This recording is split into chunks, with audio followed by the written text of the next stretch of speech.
Pandian store serial next promo என்ன மாதிரியான twist ஆக்க போகுதுன்னு பார்க்கலாம். சக்திவேல் குமாரை கூப்பிடுறாங்க. குமார் என்ன விஷயம்ப்பா சொல்லுங்கன்னு சொல்லிட்டு கேட்டுட்டு இருக்காங்க. இதுக்கு மேலேயும் என்னுடைய அண்ணனை நம்பி பிரயோஜனம் கிடையாதுடா. நீ கூடி சீக்கிரம் அரசியை எப்படி கல்யாணம் பண்ணணுமோ அந்த மாதிரி நீ கல்யாணம் பண்ணுன்னு சொல்றாங்க.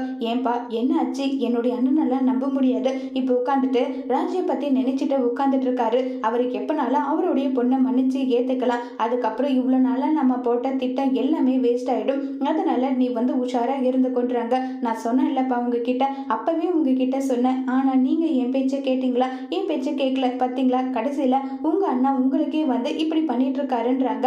என் அண்ணனை பத்தி எனக்கு நல்லா தெரியும்.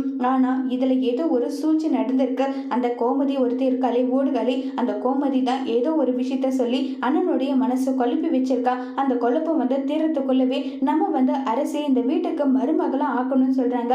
சரிப்பா, அதுக்கான முயற்சி எல்லாமே நான் பண்ணிட்டு தான் இருக்கேன். ஆனா என்ன அவ ஓடி வர ஒத்துப்பாளான்னு எனக்கு தெரியல. இங்க பாருடா, நீ அவளுடைய மனசை மாத்திர, வெங்காயத்தை மாத்திர இப்படி எல்லாம் பேசிட்டு இருந்தாலும் அவ மனசெல்லாம் மாறாது. நீ கட்டாயப்படுத்தி அவளை தாலி கட்டு. அதுக்கப்புறம் என்ன நடந்தாலும் என்ன பண்ணினாலும் அந்த வீட்டுல பழி வாங்கியே ஆகணும்னு சக்திவேல் சொல்லிக்கிட்டு இருக்காங்க. சக்திவேல் சொன்னதை குமாரை நிறைவேற்றுவாங்களா இல்லையாங்கிறத வரப்போற எபிசோட்ல வெயிட் பண்ணி பார்க்கலாம். தேங்க்யூ.